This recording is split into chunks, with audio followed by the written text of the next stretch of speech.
All right, Niish, take us down to the table.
Welcome to the second episode of The Cauldron is on the Table. This is Bibi, and I'm joined by my beautiful soul sisters, Niish and JJ. Niish is the co-host of the Nox Menti podcast, as well as her newest podcast, The Obelisk. Go ahead and Google Niish, and it's spelled N as in 9, I-I-S-H, and you'll see that she is a wisdom goddess in great demand.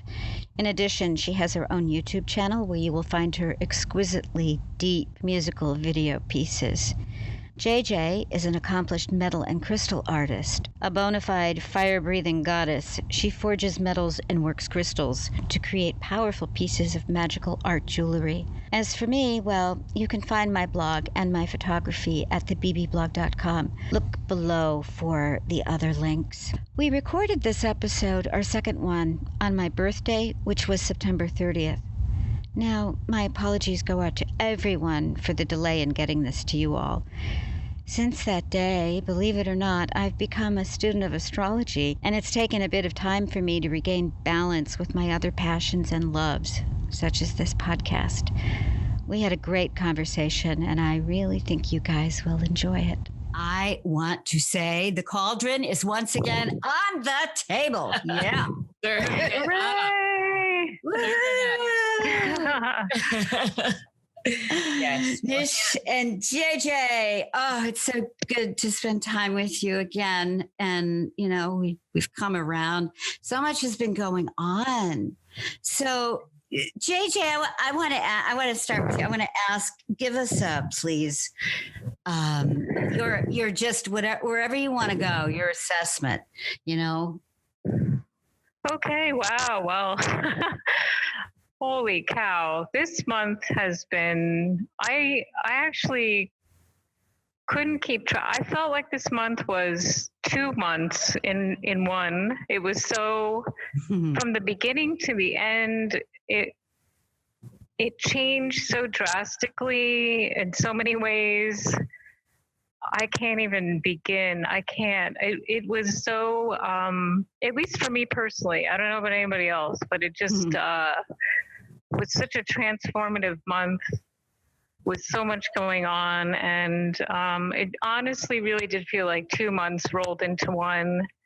And so I have a question. Okay. It just occurs to me, 2 months rolled into one. What did it seem compressed, time speeding up, or expanded out? I don't even, it seems like both to me, honestly. I can't, in some ways it seems like super hyper compressed. I was curious. Yeah. Go ahead. No, I interrupted you. I was just so curious because the time thing, but please go on. I rudely interrupted. I mean, for me, from like just, I mean, I don't, I don't want to like get too personal with things, but I had just such life-changing events going on and like going through so many personal struggles that came to an end and going from like it's like you have a new life now, JJ. I have a completely new life now. Yes, it's completely changed, and I've been traveling so much that my head is spinning, and it's been wonderful. I'm not complaining in any way, shape, or form. It's been a complete blessing, and I've met people that are just. I've had the opportunity to meet people that are just incredible. It just felt completely magical, just more than ever magical. Wow.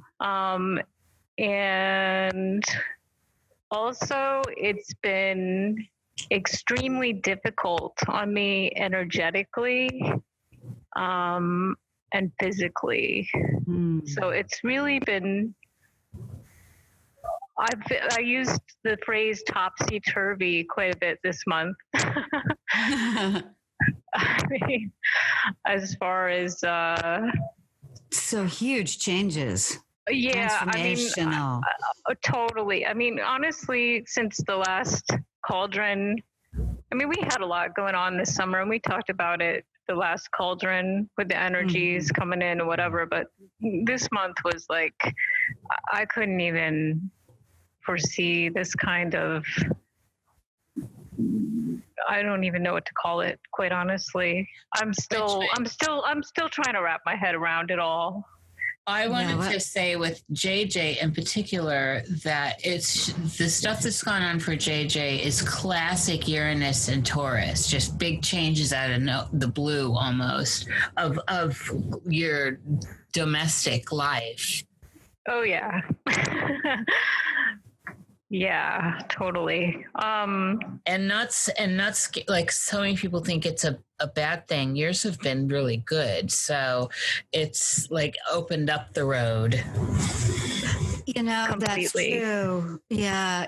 I'll, just one little comment, and then I want to briefly check in with you, Niish. These transformational astrological aspects, I find that if I've done the preparatory foundational work, that a lot of like amazing stuff comes in, a lot of stuff gets, let out. If I get caught up short, I get really squozen, Yes. Yeah. So that was just a little observation. So check in with you. What my darling, has been going on with you? Well, I just want to say on that Uranus and Taurus, the aspect is, as always, like with this astrological stuff, if we're just aware what's coming down the pipeline, no matter what it is, at least the awareness that there's this potential coming, that there's potential rapids or fast movement or, whatever, poppies, a field of poppies, and we've got some sort of an edge on the game. And so that's, I think, the benefit of knowing that. For people that astrology is all bullshit anyway, then I guess it is what it is for them. But for those of us that look, it's nice to have the edge up. For me, it's just been another crazy fast. How did this time end? how did the last time we were just having a cauldron at your table, Bibi? How did it go so fast? It's been a great month for me too. I can say that just real simply. But there's been definitely some darkness. There's been a cloud. Mm-hmm. So that's kind of mine. Interesting.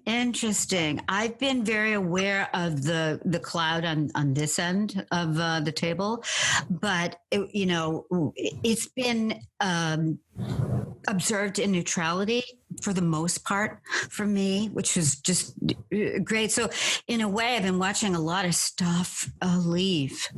Yes. But when it does that, it comes up poignantly in the feeling body.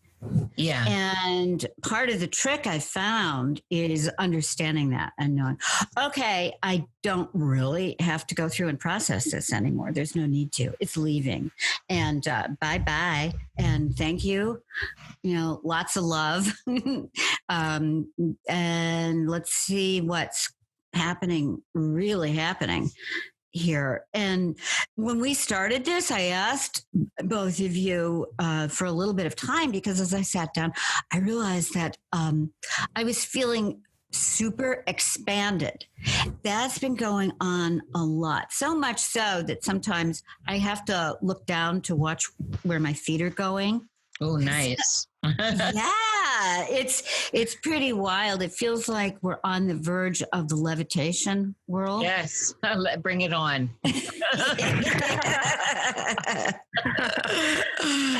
Yeah, and I find myself drawn more and more to looking up what's going on astrologically, and then feeling really, I grok it, I intuit it, and I'm absorbing it. But there's just so much information. I want to know more about how everything is interrelated. And I love your take on the astrology, Niish. You pretty much have taken this on as a self-study. Am I correct? Yeah. And I've been studying it a long time. Like I went to get certified over 20 years ago. So okay. It's, and I've always, even when I was little, you guys must remember these. They were in the checkout line, the little scrolls. Mm-hmm. Mm-hmm. Do you remember? I used to love those. Oh my God, I loved them so much. But they're so surface level now looking back. But it was just such a thrill to get those every month. Those were portals. Those were your scroll portals, right? Yes, absolutely. Yeah. And for people that don't know what we're talking about, there was once upon a time in the checkout line at any supermarket, they'd have these little monthly astrological scrolls for each sign, presumably sun sign, whatever, for each sign.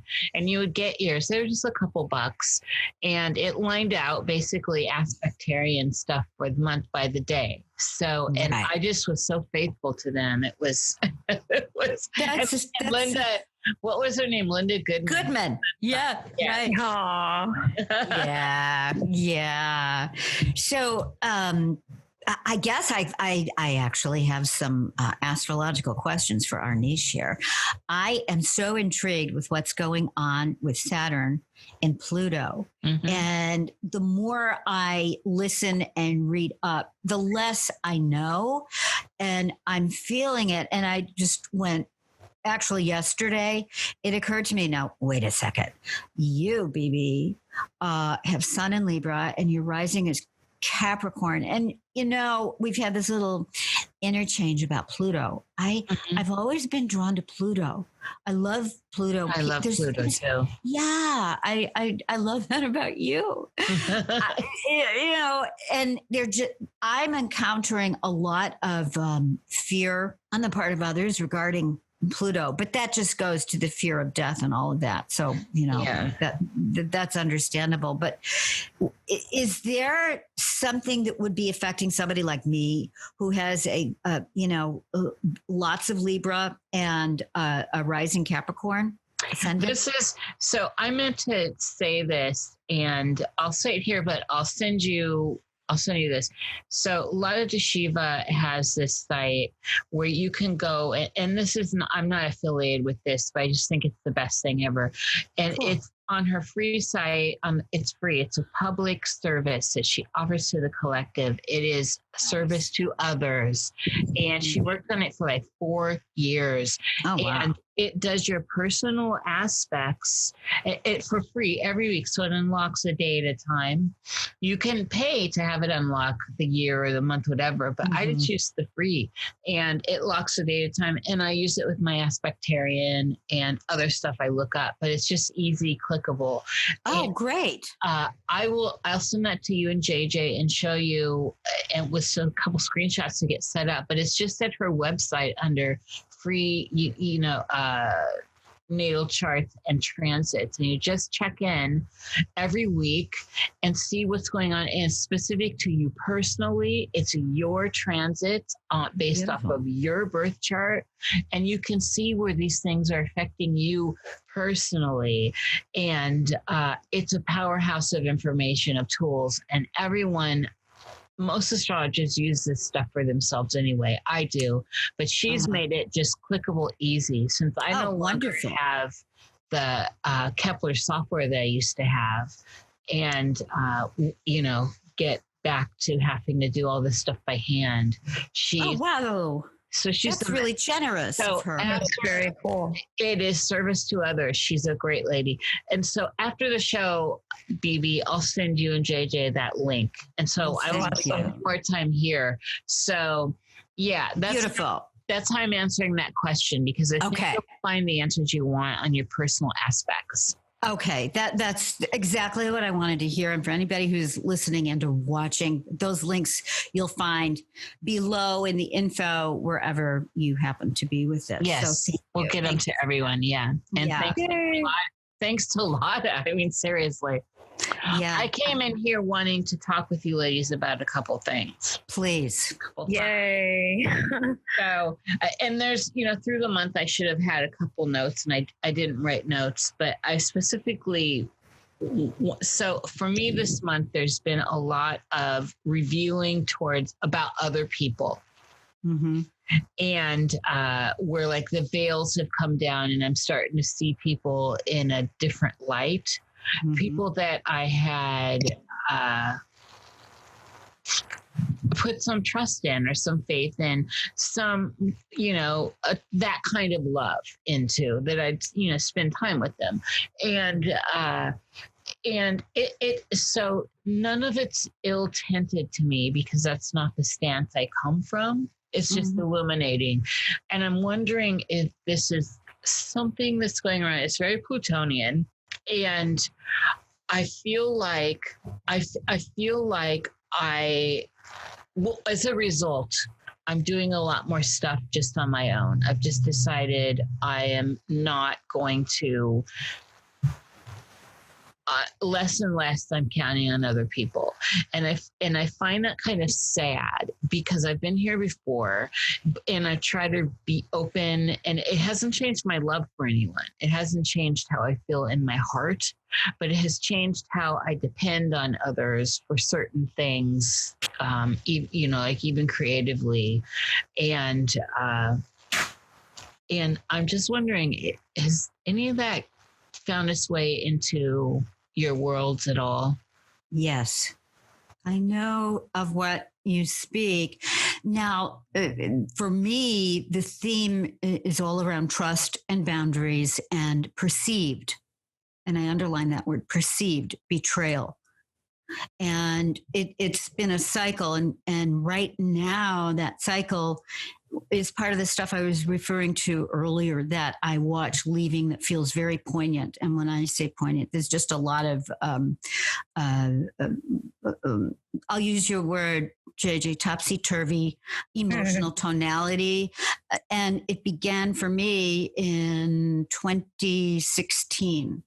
And it is definitely ending.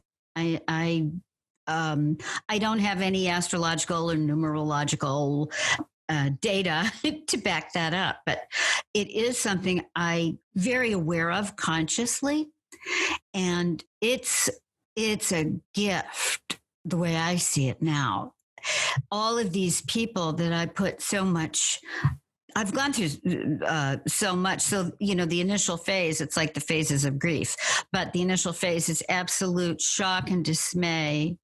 And then it's anger, then it's sadness, then it's absolute fury, which was something I kind of got stuck in for a little while. And that was until I understood it was affecting me. All of my bodies were being negatively affected by it. And that's when I started kind of getting really more interested in astrology. And that started happening when my daughter got sick, because that put all of this outer stuff into perspective for me. But it comes down for me, Niish and JJ, to ultimately trusting myself and learning how to love, how to open myself, my innermost self up to accept love, and how to receive love, and how to offer my love in appropriate and spiritually mature ways. And it's about work ethic and understanding the very subtle nuances and all of the interrelated aspects between one's, and when I say work ethic, I'm kind of being facetious, because I have a problem with work ethic in my past because I have ADHD, not to give too much personal info, but it's all coming together for me. So when you bring this up, Niish, yes, I have a huge interest in it. It's happening as we speak for me. I've been moving through it. And now that we're going into autumn, there's a poignancy, and sadness isn't negative. The pure feeling of sadness can be absolutely sublime. And I'm dipping in and out of that right now. I hope that made sense. Oh, yeah, it did to me. Yeah, definitely. Okay. Good. JJ, Good. what about you? Yeah, and you and I have spoken about that a bit. I've definitely, I've definitely started to go more inward and not share as much with people that I've been very close to for many years, on many levels. And again, to your point, I don't love them any less or anything. I've just there's been information coming into me, however it be through, clairvoyantly, psychically, whatever, or intuitively, that I feel that I cannot share with certain people anymore. Whether it be that they're just not going to understand it, or it's going to be turned on me in a negative way, or I've definitely not been sharing as much with certain people anymore, for sure. And I find it's serving me well not to do that. It actually feels right. Yeah. Right. I'm trusting it. I'm definitely trusting that, because I'm finding that if I've shared anything, that it's kind of reared its ugly head against me. And I feel like I need to just kind of hold it and keep it to myself and just trust what I'm receiving. And sorry, I'm losing my train of thought for a second here. There's a siren outside. Hold on. And my dogs are going crazy. Quiet room that I've got here. I can still hear the New York sirens outside. But I definitely feel like, oh gosh, I'm gonna have to mute for a second. Talk amongst yourselves. So for me, it's been in the past. I think you said this well, Bibi. So in the past, I think my perception was different when these kinds of things started to shift, and I have no animosity or there's nothing negative attached to this. And even to the point where, like, in the past, I'd be like, oh, well, of course I got to do this shit myself, like that. Yes. Where that is still a form of a negative story, right? A negative wrapping around something that is going to ultimately affect everything else. So now it's more like, okay, I see this clearly, and these are things that I guess these are lessons I need to learn, and the way I'm going to learn them is not in projection in the outer world onto others to help me do things. Right. You know, I'm going to just have to, as usual, and not as usual in a flippant way, as usual in this is the way one learns more about themselves. Get down and put my nose to the grindstone and learn some shit that I don't want to learn, that I've been putting off, and drive my own damn car. Right. Exactly. Totally. Yeah. It's like, you know, if we, I'm speaking for myself, I've found that if I'm, you know, expecting others to show up with the stuff that I want, that I need, the system, the universe, the gods and goddesses, whatever you want to call it, they're going to make sure that it comes to me. And if I'm putting it off on others, it's going to come in the ways that kind of, you know, hit me upside the head. And the experience of the receiving of that is what is being transformed for a lot of us, I think. Yeah. And it's about stepping into our own soul's feet. And again, this is all about perspective, how we're viewing it. And I think this is part of this greater awakening too, is bringing all this inward rather than this, I think, at least with people that are open and learning and trying to gather some meaning out of all the craziness that's going on. This projection outward into the outer world is not working for us any longer. And a lot of us in this field of awakening, I guess, I don't know what to call it. But I mean, as we said last time, and as you said, Bibi, in your life, this is a unique time, and that's a substantial statement. So this idea of bringing all this inward now does feel right and does feel good. And so I guess I'm feeling like, man, there's a lot of work to do. And yet at the same time, I feel up for it. Beautiful, beautiful. I want to underline something, or you pointed to something that I want to speak to very quickly. Back in 2015, when I started the podcast, I called it the Kitchen Table Ascension Podcast, and I changed it last year, maybe a little over a year ago, to the Kitchen Table Ascension Podcast. And people look at me, what is that word? And it makes absolute sense to me, because it's not about ascending or going outward. It's really about know thyself. And we go inside, and there's this inward journey that we're doing here right now, you know? So that was cool. It reminded me of that. It's the biggest shift in perception. It's bringing it inward. And I mean, I even like the language that shifted in the last several years from understanding to understanding. I don't care if it's become trite or twee. I think that is exactly what anyone that does great analysis in the world is trying to say. But I just say that, and this is something that is coming forward also that I'm noticing. As you both know, because you're on my Twitter, I just want to somebody that I don't know blocked me, and apparently they were my friend. So I actually want to say a couple words about this. So I've laughed. I find it so funny. I think there would have been a day long ago, like back in MySpace days, where I'd have been like, whoa, what did I do? And I'd want to know what, like, why would you block me? That's, because it's an extreme action. You can just not follow me or mute me, especially if I don't know you. And blocking someone is such a gigantic statement.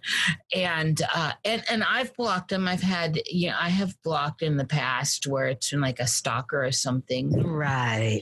And I mirror people. So I will follow almost anyone that follows me unless I'm totally offended by their page. But I keep an open range on, politics don't bother me. I'm not on either side of the fence. I'm above looking at it. You can be either side, my friend, right?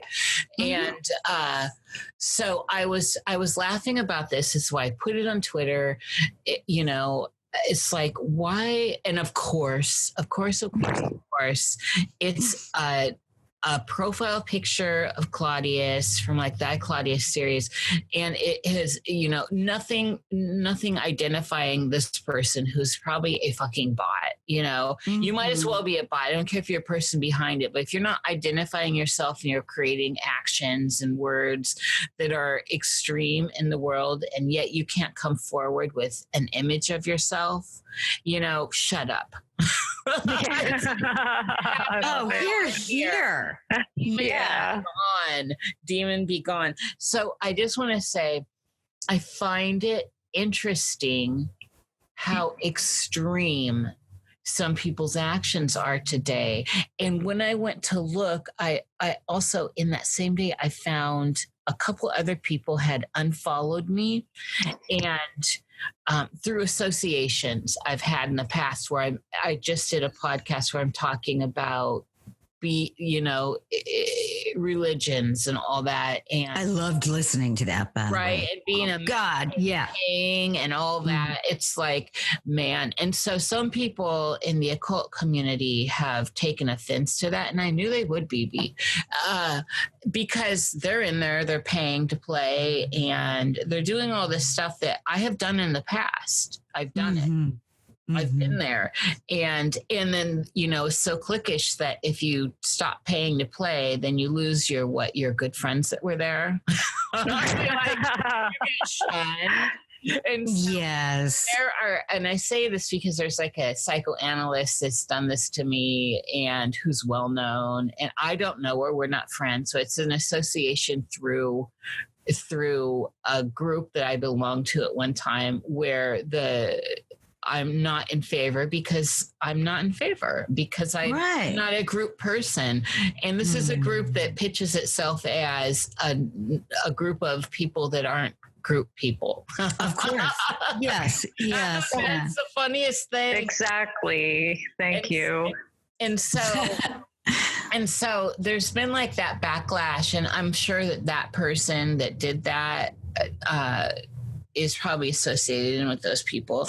And this is what all of this is about. And this is where we're talking about. This is experience in life is solo. We are group, humans are, they do seem to be herded, like they like groups and to eat all this. No problem there. I love you too. You're part of like my inner group, if I want to put it that way.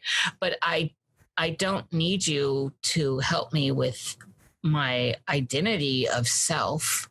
You don't, we don't have like, we're not wearing the same t-shirt or, like go whatever, there's no cheerleaders, all that bullshit. We're just individuals coming together. And so that is like this big theme I'm noticing with some of the astrological movements that are happening. And it's curious to me who is taking offense by calling this stuff out. And my observation has been the ones that are holding like big letter titles through indoctrination schools, PhDs, and mostly it's been 3 or 4 people that are holding psychology degrees that have taken offense. That makes sense. Interesting, right? Very. Yes. About power and control and identity. And that is getting squeezed. It's getting squeezed all over the planet. Big time. Well, they say no one's more fucked up than the psych people. The psych That's true. I agree. I agree. I know of this too much, and I absolutely agree with that. And it's a wounded healer thing, right? Well, and that's it. It was either you, Niish, or JJ earlier. I was thinking, about healer, heal thyself. It's really human. Heal thyself. At this point, that's what everyone is getting called to do, and it's not getting easier. The gas is the acceleration, the velocity, and the rapidity of events that's hitting everybody right now. There's so much reaction going on, but there are people who are in the process kind of like they're getting whipped around so fast they end up stopping and looking around and able to see. There's a lot of people getting more conscious right now.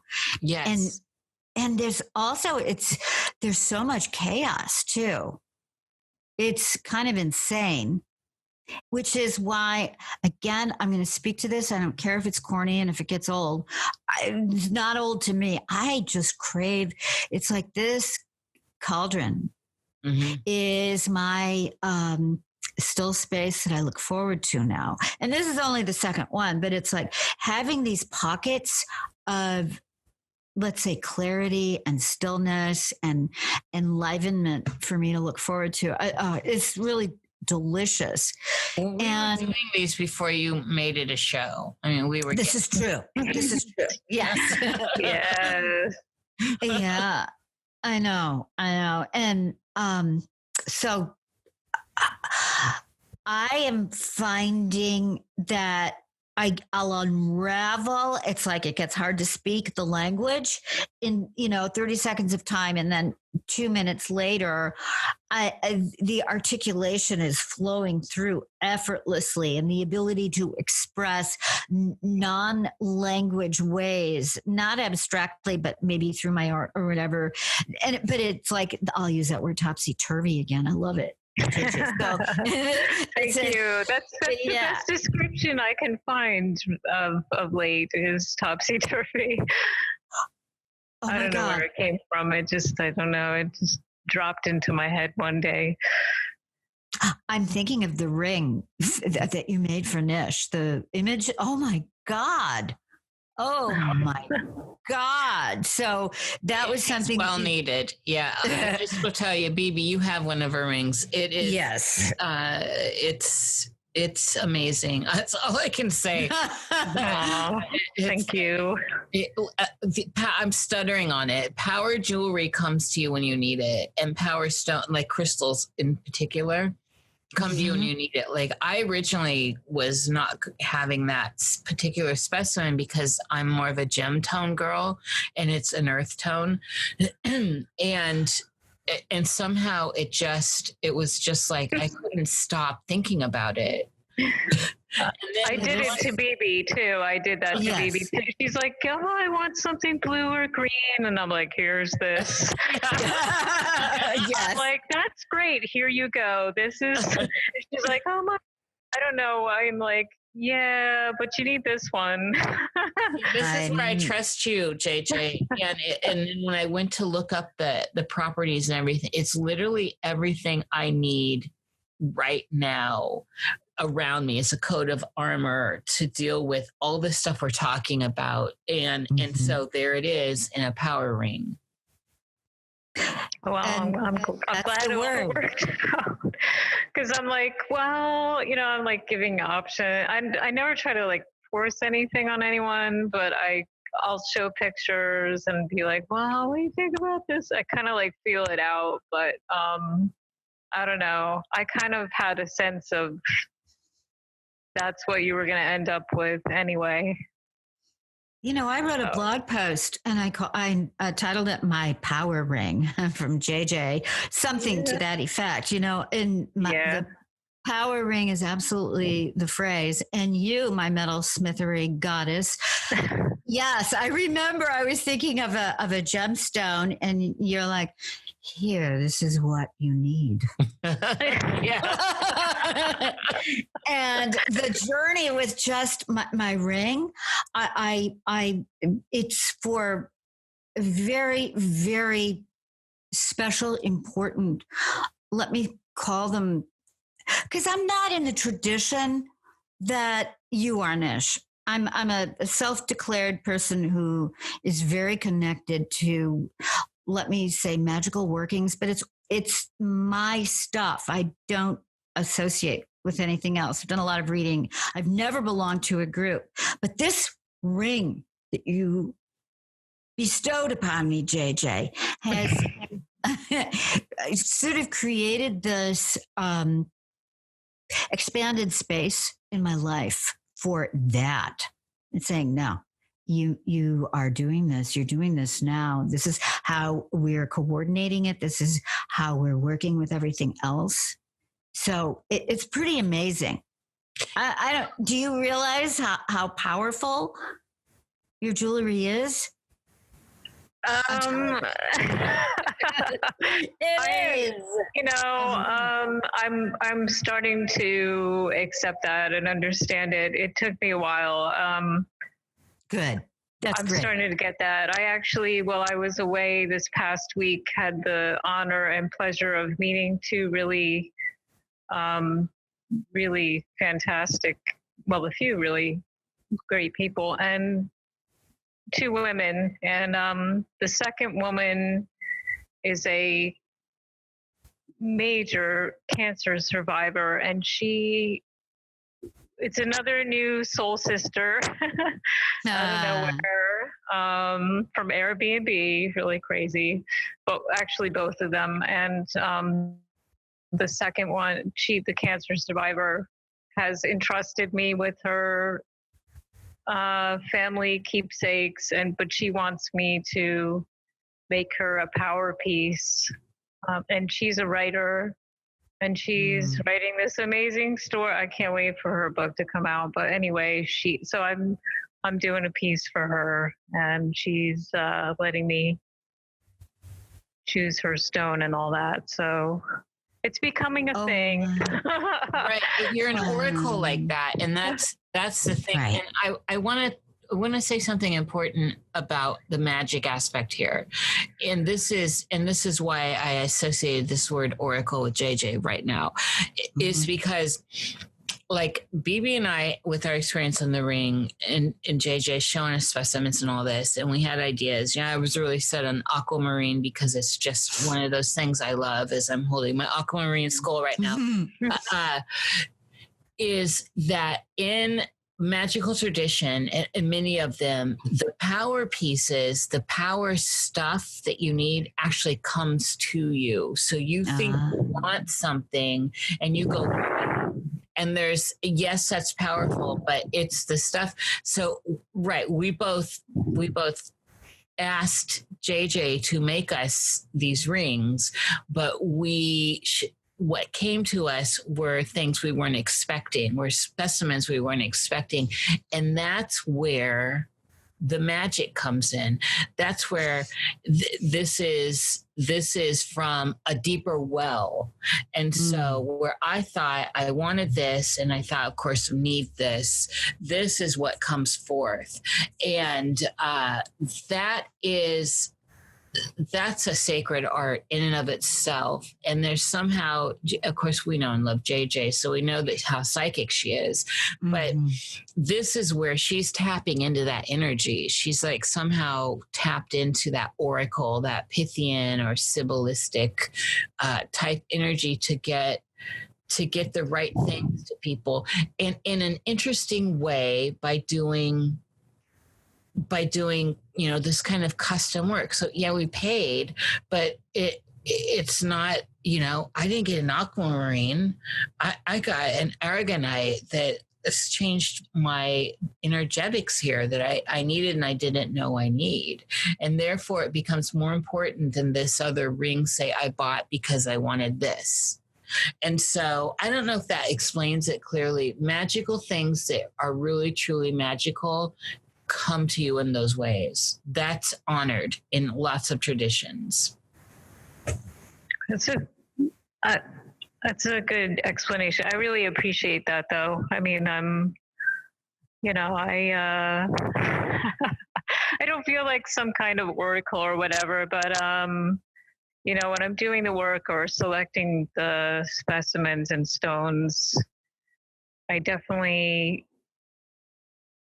feel some kind of energy or get some kind of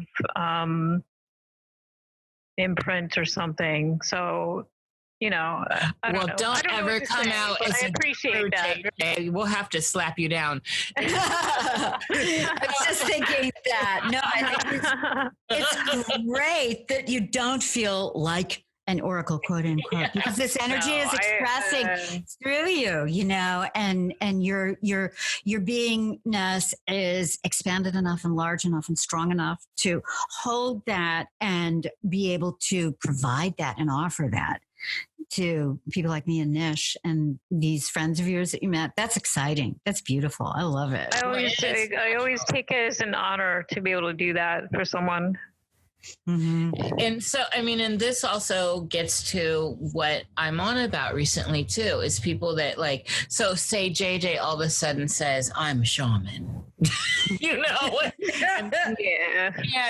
and starts proclaiming herself this because of the feedback she's getting, which is authentic and true, that all of a sudden it's not bypassing the ego. The ego eats that up and then puts that forward and projects it, literally projectile, like throw up into the outer world.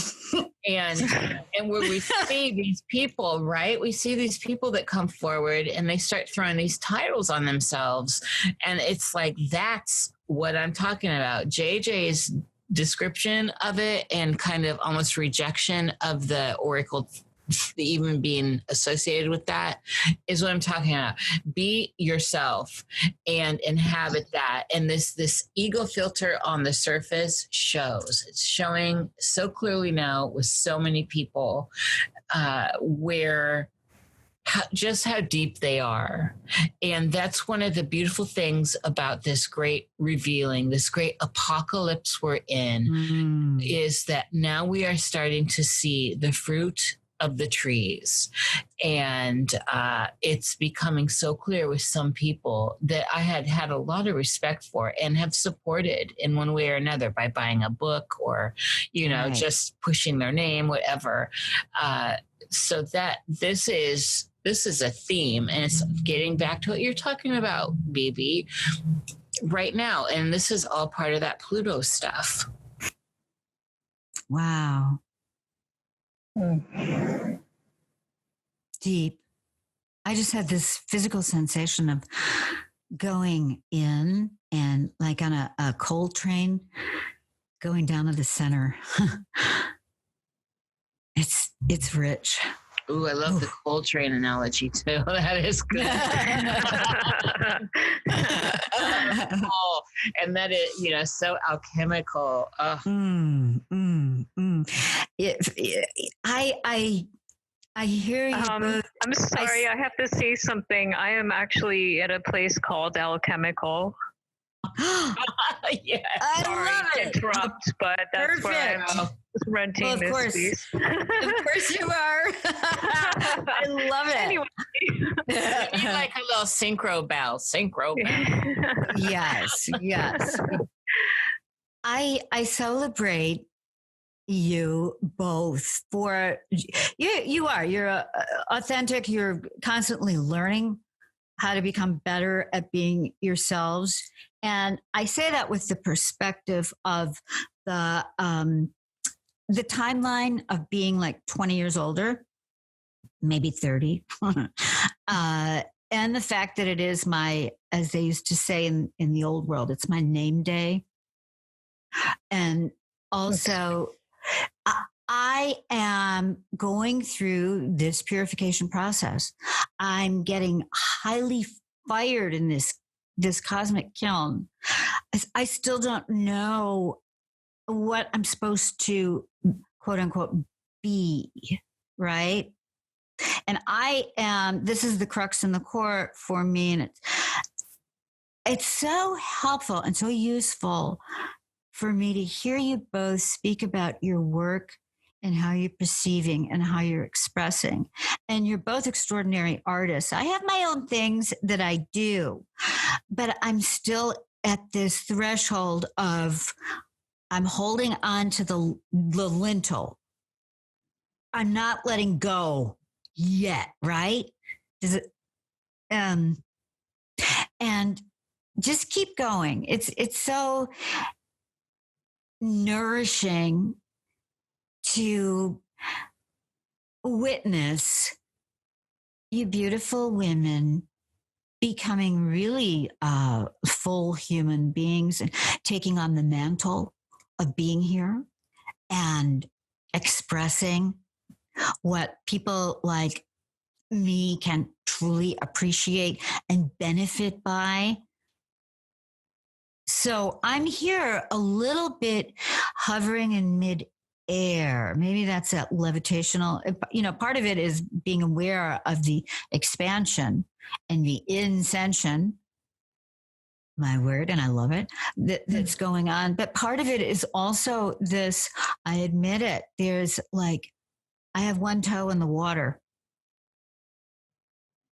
So I'm just putting that out there. You like the temperance card. That's like perfect. Yeah.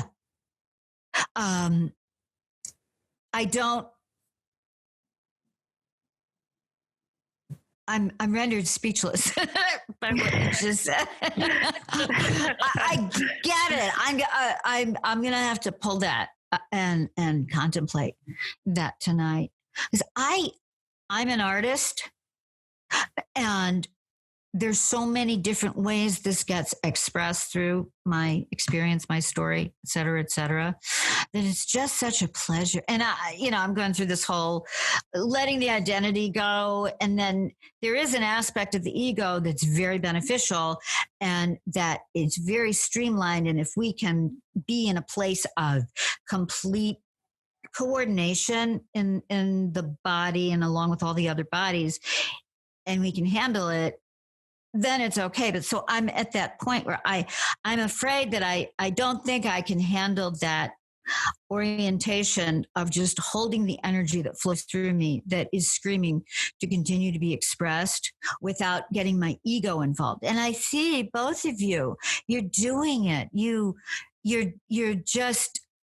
beautifully walking the way, showing this way. So thank you. You know what's straight? Oh, I love you, Bibi, so much. You're just sacred elder to me, and I my heart swells. I can't help but get over recently in all this stuff that we've all been talking about privately, and that some of it I'm spewing on podcasts here and there with abandon. But I'm feeling like there's so much judgment going on, and there's something about my rebellious nature that's pushing against that in the best of ways. It's like, I don't care. And I know this is part of the aging. This is the gift of aging. And this is another thing in this whole paradigm that we're in, is this weirdness with aging. I have a beautiful relationship with death. I have a beautiful relationship with aging, but you can say that at different points in your life. I said that stuff at 20, and in my 20s, when you're in your like state of ripe perfection, everything's just right. And it's easy to say, right, Bibi? Right, JJ? So then it starts getting real. Okay. And, it's like, and I find myself in this constant, everyone's talked about it that goes through it. And it's one of the things you have to go through, the aging process. And it's an initiation of itself. It's a club. A lot of people don't make it. And what I mean by that is plastic surgery culture, this whole surface level culture we're in, where it's like this whole fighting against aging. And my idea of aging is tied into immortality and all of that, and not so much tied into identity, and I'm not a snowflake type person either. I mean, I enjoy my she pronoun. I enjoy, I'm enjoying all that as it is. It doesn't need to be more complicated than that for me. And yet I'm not judging people that are pushing it and trying to expand it. Whatever it's going to be, it's going to be. But I'm just saying it's not easy to just allow yourself to move through the processes. And the world around us is really harsh. I just can't it just surprises me every time I'm out in the world how harsh it is, and every time I look at the harsh eyes coming upon me for whatever reason, whatever they're looking at, it's always like, really, you are looking at me like that? And I know good and damn well they're projecting, they're seeing themselves, but it's still like, when I look towards the energy that seems negative or ill or nasty that I instinctually would not want to look at, where I'd look down or look away or move from. Every time I look into the void, I see nothing because I'm not projecting at it. So every wrinkle I get, every little bit of skin that's not as tight as it was in the I was going to say 1920s. Ha ha ha. Oh my. In the 20s. Every gray hair that comes in, all of it, I am embracing it, and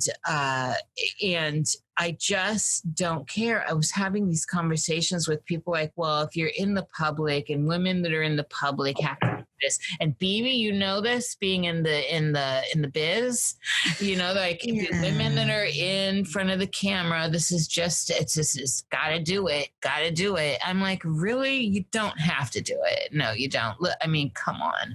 And right.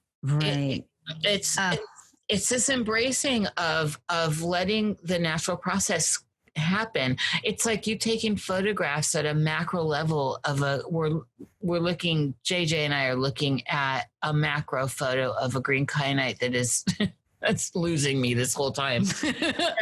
Looking closer, and all you see is more beauty, is what I see when I'm looking at the process I'm going through as a person, moving through this perception of aging as an immortal soul. Beautiful. Oh God, yeah. God love you. I love that you just put that out there. And it does. It happens in stages, as you said. And it's particularly challenging for women in this culture, at least, because I'm not that familiar with how it goes. I know in France they celebrate wrinkles. Right. Well, we're speaking from our culture, and so people need to understand. Right. That. Yeah. Right. And it wasn't until the last, I'm 68 years old today, and what a great sense of I hear bells and I hear horns and blaring out, and just heraldry to have reached this point in my journey here. It took me such a long time to understand that my ego was identified with the stuff that had been put on me, the stuff that I learned, and taking that off. And I'm still doing it because it's so neurally ingrained in the behavior and the thought patterns, et cetera, et cetera. And it's so liberating to understand that I don't have to think of myself, or like, how do I put this?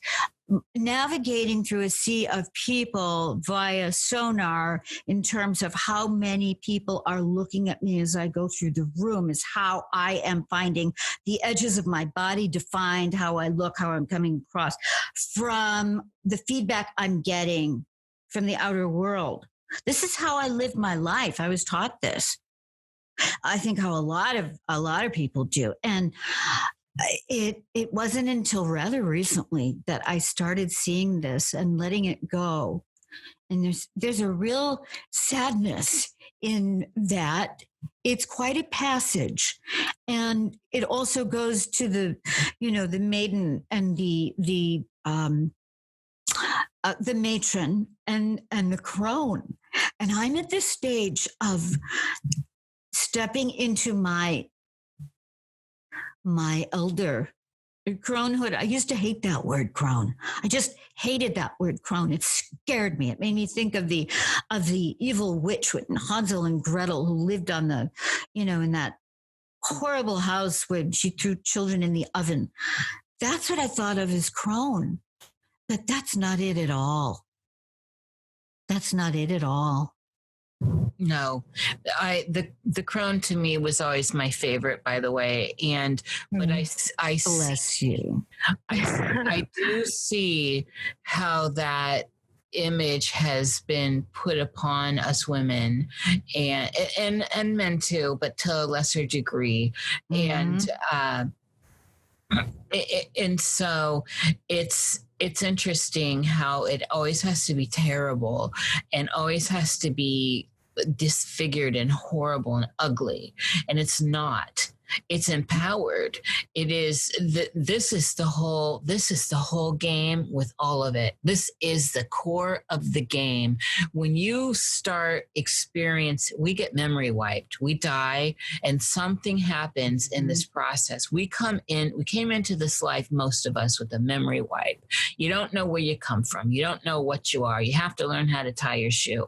You have to learn to read and work these avatars. Well, the longer you're in it, the longer you're in this game, the more you see how thin it is. And that's the cronehood. The cronehood is seeing it for what it is. And that's the threat here in this particular on this plane. You're right on. Yeah. I agree. And so because of that, because it's a threat, it has been tinged ugly. It has been tinged dirty. It's been tinged monstrous. And we see it in mythology all the time. I mean, it's a constant. It's one of the things that could happen to you on the path. Look at the story of Medusa. If you offend the wrong, there's a lot going on with Medusa's story, but she did get turned monstrous and had to live a monastic life because anyone that looked at her was turned to stone. So she's that monstrous and coming from being extremely beautiful. And that's the myth. That's the mythology that we as women in this culture are growing up and out of. But it's not until we really see it and through experiencing it and identifying the mechanisms within ourselves that we can let it go.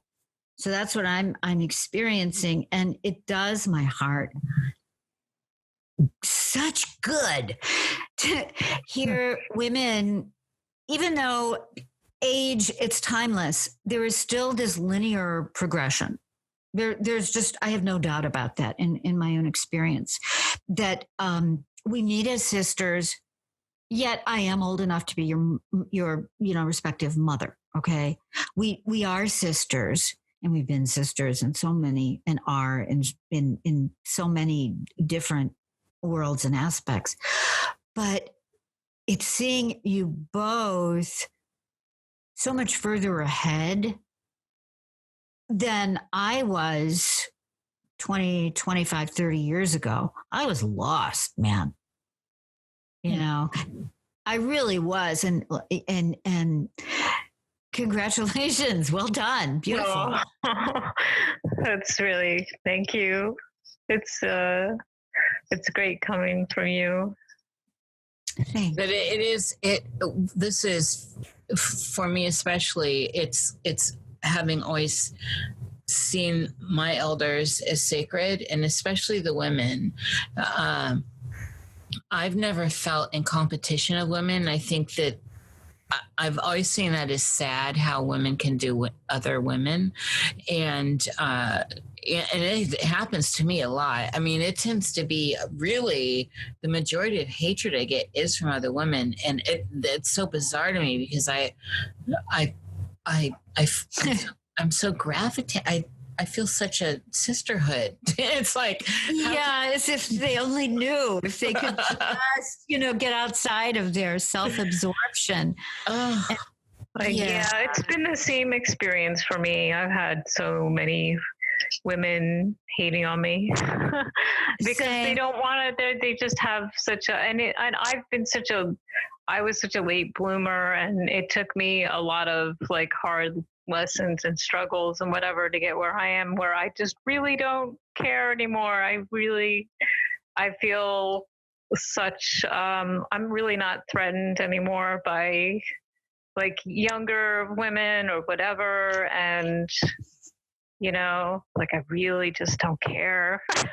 That's just glorious and they're liberating. Just hating and whatever. I'm just like, whatever. I can't be bothered, because after you've been through so much and, you know, gone through such accelerated life lessons, you really just, it doesn't mean much. And people are just assuming things and this, that, and the other. And it's very liberating. It really is. Yes. And this, you know, theme of having to be so careful these days. It's so tiresome and harmful, but here we are. And I celebrate it. There's during the time of, Woodstock, right after, maybe it was around 1970, I think it was, Crosby, Stills, Nash and Young came out with it, you know. Crap, I just to Radagast privately because his new song reminds me of them. Oh my God. Oh. It was Crosby, Stills, Nash and Young that I mentioned. Yeah. I just got a synchronicity bell. That is just Isn't that glorious? Chills. Well, I was reminded of a song from this conversation where this was the perspective from people my age back then. Let my freak flag fly free. Yes. But so many you were in that generation though. They did for like that period of time in their 20s, and then all of a sudden got super corseted in. Yeah, I was out there flying, and then all of a sudden I ended up living in the suburbs, coordinating executive dinners on behalf of my husband. It was really strange how that whole thing, it's like a tentacles went out and grabbed everybody and rolled us right back in. And that actually could have been what happened. I was just thinking that as it came out of my mouth. I know. Oh my gosh. Yeah, there's more truth in that than, you know, the metaphor. I think there's so much going on. So part of this maturation process is seeing the what word do I want to use? Because the languaging does have to, I was going to say seeing the enemy, but there is no real enemy because it's all us. Seeing what are the oppositional forces, what's being thrown up. Okay, I could go off in so many different tangents. You know, with ADHD, I'm also owning that it's a fucking big deal. And I always downplayed it, but it's a fucking big deal. And I'm owning up to, I need to, for me, just for my sake, you know, in walking around my house and doing whatever I'm doing, if I'm going to do a project, whatever, I just have to understand, Bibi, you do have, your brain works a little differently. So let's utilize tools that will help us navigate and get accomplished, reach, whatever, manifest whatever is needed in order to do that. So that's another thing I've learned late, but it's working. I'm happy to say. But see, and that's the thing. Late, the word late is interesting because I feel like, you know, it's the language is so weaponized. It is. Anyway. Yeah. And so that is late's both a powerful world and it's also been weaponized against us. Oh, you're late. Girl, you're supposed to be here at 5:30 - 6 o'clock at Boys from the Band. I love that movie. Michael says to Harold on his arrival. And so it's interesting. And then late bloomer, how that was always kind of like, it had a negative connotation to it. I was a late bloomer too, in a lot of ways, but definitely physically, I was a late bloomer. And it's just interesting, or like it's later than you think, or you know, like all of that. And yet I think, man, late brings to me the sense of romanticism. It's like, put the candles on. I love it. I think I'm gonna have a glass of wine here. It's late. I like that. You know, That's beautiful. Get the book of witchcraft out, and you know, stuff that's Plutonian and makes me feel sexy. And so, but it's all talking to the same thing of how, and it exactly is spinning back into that whole topsy-turvy thing we started with, and how this is so mucky. It's mucky. And again, I can't stop relating to being an immortal. And the older we get, the more experience we get, the more we see through this stuff and how threatening that is. So late to me also represents that, like, oh man, this person, we start to see in cronehood, the deeper into we get, we start to actually really see. We've already questioned. So hopefully at this point, you know, you've been questioning your narratives. You've questioned what it means to age, what you know, and then had to go through acceptance of the changes your body makes. And then you're going through and you're getting a new perspective for those of us who are doing this consciously. And so late is like this crown. It's a crown with 7 shining stars. It's like, this one, this is the period of time when you get to see. That's rich. That stopped me up for a moment. You know, I'm getting an image of this massive tree. Maybe it's the tree of life. I would love the lifespan to be at least 200, because yes, to have to leave and you know, let go of this avatar and pick up another one and get wiped out, it's so not helpful to it's actually maturing. Yeah. So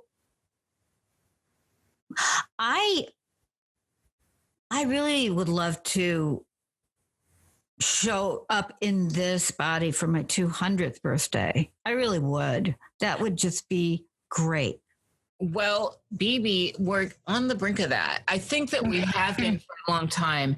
And I'm a member of the Immortalist Society now, where they call it Long Life Society. I was so sad when they changed their name. I'm like, come on, Immortalist is sexy. They changed it because it sounded so cool, but they're not. Yeah. You know, Aubrey de Grey's in it and all this. And I think, of course, you both know, I think our DNA, I think we're all on this page. We've been altered. And part of the altering was shortening our lives, because why? Everything we're talking about, you don't question things until you get to a certain point. And there's no need to. But then, you know, you do the wheel long enough and you decide, man, what am I doing? You know, like, what am I doing? Oh, yeah. Oh, this isn't right.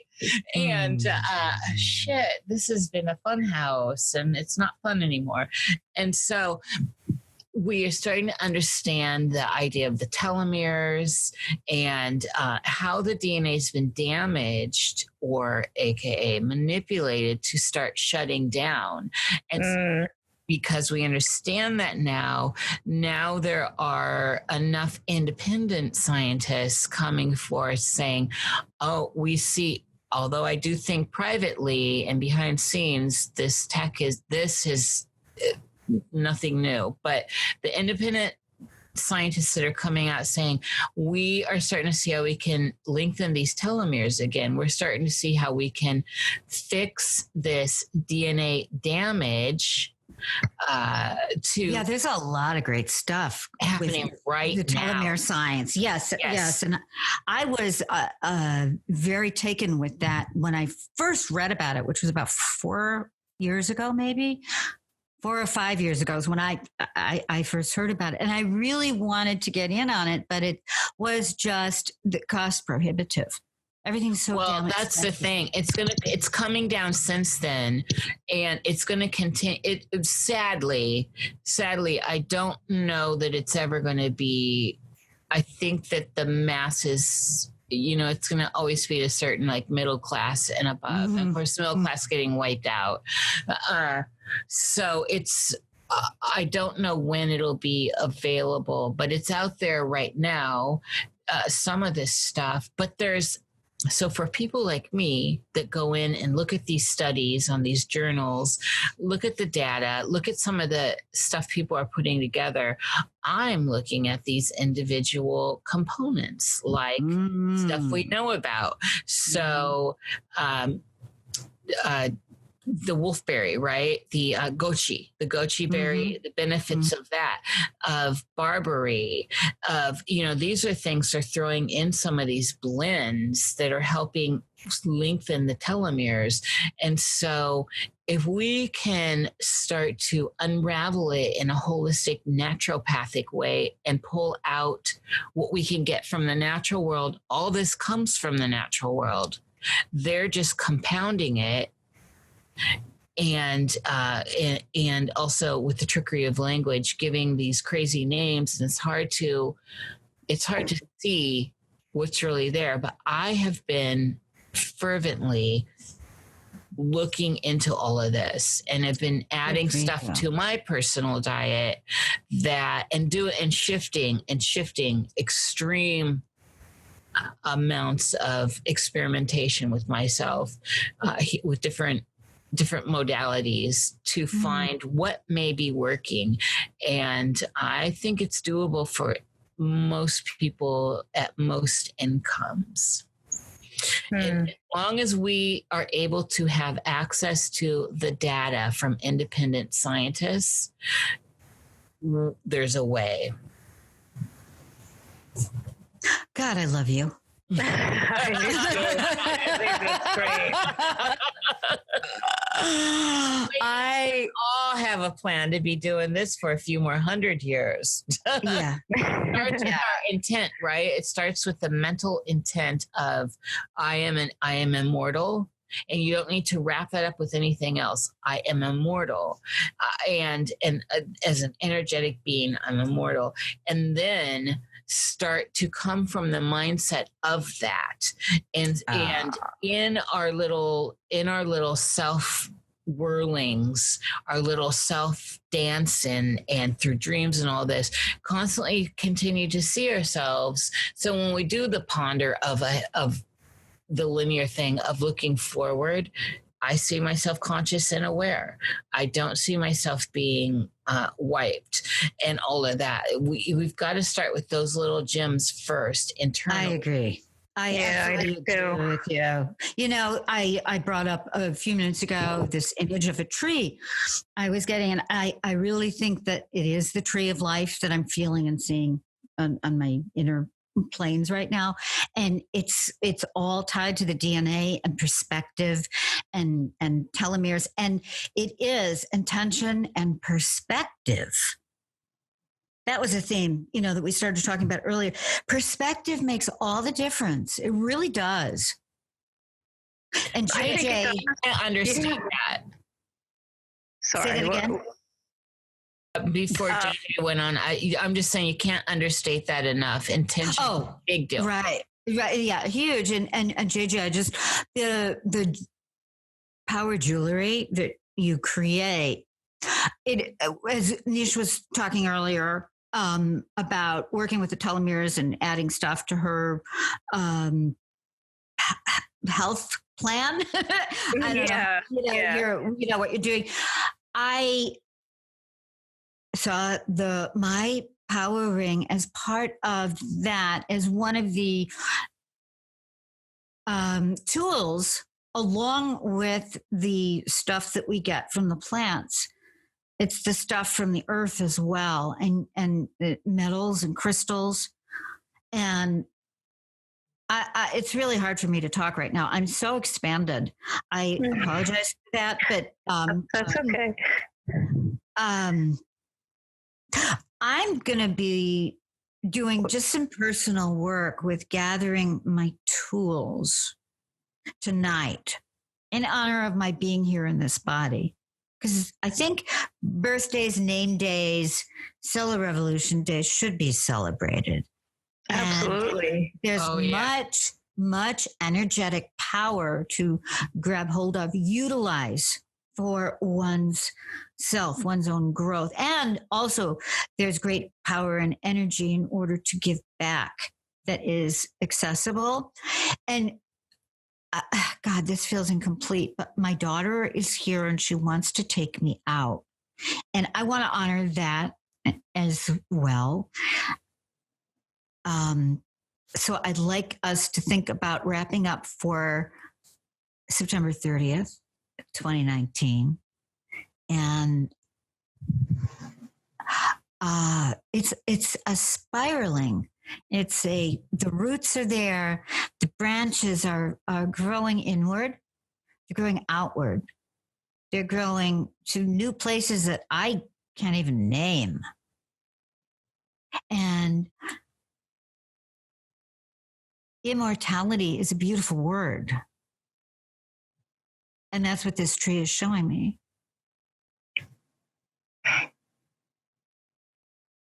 I just have a Mona Lisa smile on my face. I can't. I can feel it.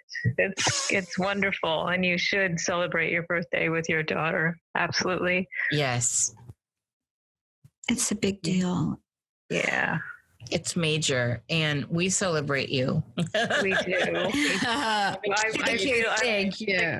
I was like, are you sure you want to do this on your birthday? But I feel honored that you shared it with us. Oh, I was very sure. Very, very sure. Because that's part of the celebration. And I do feel, if I wasn't going to take Susan up on her offer, I wouldn't be ending this right now.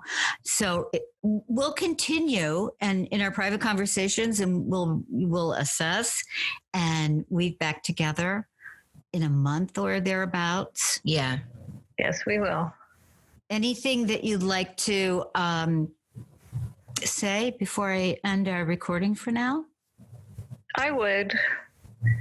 Just to add to the health stuff and the intentions and the perspective,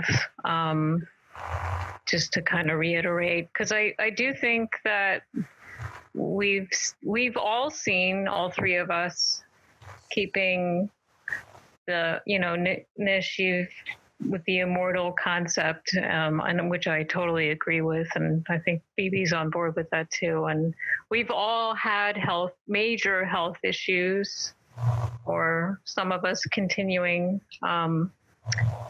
and we all keep a very positive outlook, and we give service to others, and I think that's part of what keeps us immortal. And I think, and I've witnessed it with quite a few other people, and recently on my trip, again, just totally reinforced that concept. The two main people that I met both had cancer, or the one woman who was 82, her daughter had cancer with a 0% chance of survival. And she was convinced that she was not going to die, that she absolutely was going to live and keep going. And I'm not saying it works for everybody, but I think keeping the outlook that you're just not going to accept it, and keep helping others, and keep the intention to stay healthy and help other people and grow and all the other stuff. I think it works. So that's I agree just with what you. I want to add. That's very important. I'm so glad that you added that because we changed the fabric of our existence with the thoughts and the intentions. It's really important. It ties in exactly to what we're talking about. Mm-hmm. Yeah. So anyway, I don't want to hold you up, but and I can elaborate, but I'm not going to. Well, if something occurs to you, take notes. I'd love to hear more. I really would. And you underlined that beautifully, JJ. Thank you. Niish, do you have anything you'd like to? No, thank you. I'm glad you celebrated a little bit of your birthday with us. I feel honored. And I love you both so much. You're my sisters. Love you so much too. This was a delicious little sit at the intention table. The chowder was delicious. Thanks, darlings. Thank you so much. Yummy. We'll talk soon, and just lots of big, expansive, delicious, yummy love. Yeah. Love to you. Happy birthday. Enjoy your dinner.